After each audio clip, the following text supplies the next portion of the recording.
So my dad was in the Army.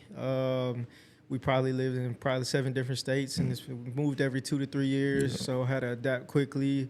Dad was strict, man. First sergeant, he became first sergeant when I was like 12, and so he was dealing with a bunch of grown men and women, and Right. then bringing in some of that home.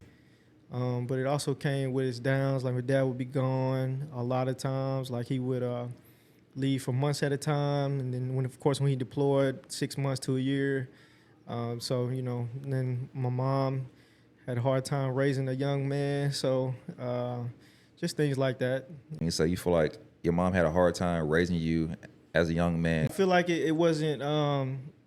She couldn't relate to some of the growing changes I was going through, and I didn't have any guidance. So I relied on like a lot of the older kids around me to kind of like help guide that. And she just had a hard time. Like I would talk back and stuff like that. She had a hard time dealing with me.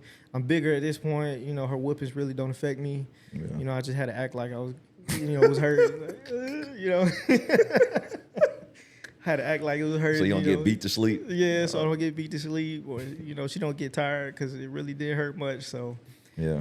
stuff like that. She had a hard time disciplining me, and then I would get in trouble here and there. And You think just that was because you think you kind of rebelled and act out because there was such a distance between your dad because from deployments and things of that nature, where that caused, would you say that caused a disconnect between you and your dad, you know what I'm saying? And kind of like you said, it pushed you towards rebelling. And, yeah, absolutely, bro. Absolutely, because his absence was definitely felt, right? Of course, I love my dad. His absence was felt.